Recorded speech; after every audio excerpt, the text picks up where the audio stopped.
I arrive in my house, I have to change and be a wife and a mother and have a little bit of fun. The new Carolina Herrera store is located on Melrose Place in Los Angeles. Now, meet an artist whose paintings are commissioned by celebrities, politicians, and serious art collectors. Her theme of choice is also very appropriate for this show. She paints images of strong Latinas. Women fascinating, like, be it an expression on a face that I see or a photograph or a look.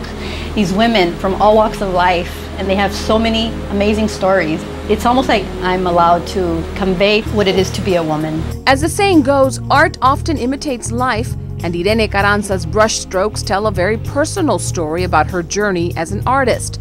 Although Irene painted throughout most of her childhood and teenage years, she abandoned her dream of pursuing art as a career by the time she had children of her own. I dabbled in art again when my two sons were babies, and I took an art class at a college, and it was like an explosion of creativity. I was torn because I had the little ones at home and having all this creativity. So I took the teacher aside. I said, this is my situation. I'm a stay-at-home mom and I freelance in graphic design. What do I do? And he said, well, throughout history, most artists, they have very turbulent relationships. So you have to make a choice. So there was a lot of unhappiness through all those years. There was always that nagging feeling that I'm not doing what I'm supposed to do.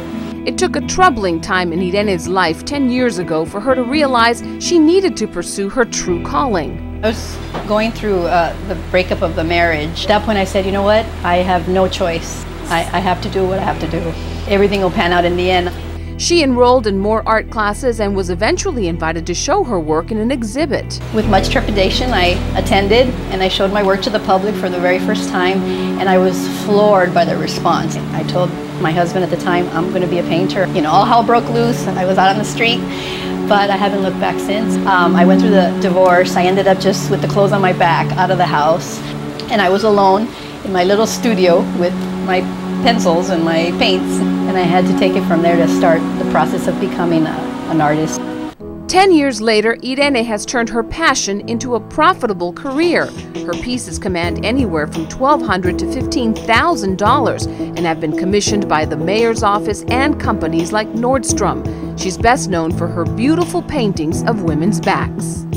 I had a commission from the mayor of Los Angeles to do a painting for Carlos Santana. So I did some sketches of a woman's back with his guitar, and I said, I'm onto something there. I had so much fun trying to incorporate the flow and the movement, the beauty of the guitar on the back. When I look at them now, I say, well, maybe it's just the internal beauty of the woman that I'm putting on the back. Almost luminescent, some of them. It seems like there's a reflection of what's inside. And often, Irene's paintings are also a reflection of the woman she is inside, the woman she has become.